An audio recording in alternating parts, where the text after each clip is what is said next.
mtoto anakuwa anawajibika, mtoto anakuwa na mwelekeo sahihi, lakini mtoto anakuwa na mwenendo ambao unakubalika katika jamii. Unatakiwa kufahamu kwamba jukumu la kutengeneza tabia ya mwanao ni la kwako wewe. Sasa tatizo kubwa ni kwamba vijana wakishaanza kupata mmomonyoko wa maadili, watu wanaanza kukimbilia kuuliza kwamba tatizo ni nini? Tatizo sio yule mtoto ambaye amepata mmomonyoko wa maadili. Tatizo ni msingi, kwamba kijana aliyepata mmomonyoko wa maadili alipitia msingi wa malezi gani? Kwa kupitia msingi wa malezi aliyopata ndio tutaona chanzo. So mtu wa kwanza wa kuhakikisha tabia ya mtoto inakuwa ni tabia ambayo ni tabia yenye tija ni mzazi, kwa sababu shule zinawafundisha tu watoto professional, lakini jukumu la kumfanya mtoto wako awe na tabia nzuri ni la mzazi. So chukulia mfano kwamba kuna wanafunzi wawili ambao wamesoma shule moja. Mmoja anatoka kwenye shule ile akiwa na tabia nzuri, lakini mwingine anatoka akiwa amekengeuka. Unatakiwa kuelewa kwamba yule mwanafunzi hajaanzia kukengeuka shuleni alikotokea msingi, kwamba malezi aliyolelewa ndio yamefanya akengeuke. Ile kukengeuka shuleni inakuwa ni outcome ya matokeo ya nyumbani kwao, na yule mwingine ni matokeo ya maadili ambao amekuwa akilelewa kwao. So unatakiwa kuelewa kitu kama hicho. Lakini kitu cha pili au nguvu ya pili iliyoko kwa wazazi, tunasema mzazi ni anaandaa kiongozi wa kesho, au tunasema future builders, kwamba wazazi ni future builders. So tunasema mtoto yoyote yule anajifunza namna ya kufanikiwa kutoka kwa wazazi wake. Mzazi ndio unaweza ukaamua unataka aina gani ya mtoto ambaye atakuwa na manufaa kwa taifa. Unataka aina gani ya mtoto ambaye atakuwa na manufaa kwa taifa. Big problem ni kwamba wazazi wengi wanakuambia watoto wao kwamba nenda shule, kapate kazi, uwe na maisha mazuri. Hiyo ndio mentality ya wazazi wengi, hasa katika nchi zetu za Afrika.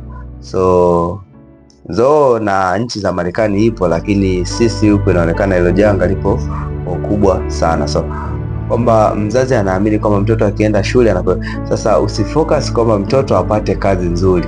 Anaweza akapata kazi nzuri, lakini kama haukumwandaa kuwa aina ya mtoto ambaye anaweza kuwa na impact yenye matokeo mazuri na yenye mwenendo mzuri inayokubalika katika jamii, itaweza kuwa ni tatizo. Anaweza akapata kazi lakini akaipoteza. Kwa nini? Kwa sababu ulimwandaa kuja kuwa professional, lakini haukumtengeneza katika misingi ambayo itamfanya adumu katika professional yake. Lakini nguvu ya tatu iliyoko kwa mzazi, tunasema mzazi ni mwalimu wa kwanza. Mzazi is the first teacher, kwamba parent is the first teacher. So tunasema watoto wengi hawaanzi kujifunza wakifika shuleni, wanaanza kujifunza wakiwa nyumbani. Huwa wanaangalia baba au mama anaishi vipi na wenzie, anazungumza vipi na wenzie, ana uwezo wake wa kusikiliza, anatenda vipi. Unatakiwa kuelewa kwamba watoto hawabadilishwi na vile mzazi anavyozungumza, hawabadilishwi na vile mlezi anavyozungumzwa, lakini wanabadilishwa na vile wanavyoona mzazi anatenda na kuishi na wengine, ndio na wao wanafanywa kubadilishwa. Sasa unatakiwa kuelewa kwamba wewe kama mzazi, tabia zako zikoje, mwenendo wako ukoje. Unakuta mzazi muda wote yuko busy na simu, ana muda na mtoto wake, yuko busy na simu. Yaani mwingine anathamini simu kuliko mtoto wake. Yaani kaing'ang'ania simu, unasema huyu ni taila, yaani huyu mama, huyu mtoto walimpakazia au la, au huyu baba, huyu mtoto ni wa kwake, au ni mtoto ambaye alishushwa tu kwa uwezo usiojulikana. Unabaki unashangaa, kuna mtu yuko busy na simu. Yaani nakuta sometime mwingine mpaka mtoto anamwagikiwa na maji ya moto. Kwa nini? Kwa sababu unakuta mzazi yuko anapika, lakini macho yake yote ametonoa kwenye simu, yani kama mchawi kanata, sijui kwenye nyumba za watu, yani kakutwa yuko busy na simu. Yani inakuwa ni tatizo. Sasa mtoto naye anakuwa anaiga, kumbe okay, kumbe iko hivi. Na ndio maana saa hizi unakuta watu wengi sana, unakuta vijana wengi wanateseka kwenye ndoa zao wa kike. Unakuta mtu alikuwa anaona mama yake ananunua chakula apiki, naye ameolewa, maji sifuata mkondo, naye anaanza ananunua chakula apiki. Katoto kadogo anakavalisha suruali, kanaona mama yake anavaa suruali, lakini kanaanza kuvaa suruali. Kanaona mama anavaa vimini, lakini kanaanza kuvaa. Alafu mama huyo anaanza kusema mtoto kaharibika, muuni siku hizi. Ushaona kuna muuni anatokea tu automatically. Mtoto wa nyoka ni nyoka. Hakuna nyoka ambaye anaweza kuzaa simbilisi. Unatakiwa kuelewa hilo, kwamba wewe ndio mwalimu wa kwanza. Hauwezi ukasema eti umfundishe mtoto wako tabia zilizo njema ukatarajia akawa na tabia mbaya. Umfundishe tabia zilizo mbaya utarajia awe na tabia njema. Haiwezekani. Shuleni kule anaenda kufundishwa ujuzi, sio tabia. Zaidi atakuwa anapigwa fimbo, lakini wewe una jukumu la kuhakikisha kwamba mwanao anakaa kwenye mstari. Sasa unakuta mtoto ananing'inia kwenye TV. Unakuta mzazi wa saizi, mwache atalia. Anauliza, huyu mama taila au ana akili gani? TV afadhali ingekuwa TV ya chogo, tungesema mwache ivunjike tununue flat. Utakuta Hisense kubwa inchi 45, mwache atalia. Unakuta mtu mgeni kaenda kwake, mtu kaenda kumtembelea mgeni, mtoto ameshika kisu eti anambia mwache tu asije akalia ukimpola kisu. Anaweza kwamba kwa mtoto anakuwa anaona okay, kumbe kushika kisu ni kawaida, unaweza ukamchoma mtu. Ndio hivyo wanakuwa sijui wanani lugha za mtaani lazima vichendo, sijui ndio vichendo au ni shida kumchoma mtu na bisibisi, au ni shida kumchoma na kisu. Kwa nini? Kwa sababu amepitishwa katika malezi haya. Sasa ukweli huu unapaswa kufahamu. Hatuwezi tukajenga taifa bora ikiwa hatujaanza kujenga familia bora. Hatuwezi kutaka watoto wenye nidhamu ikiwa wazazi nyumbani hawafundishi nidhamu.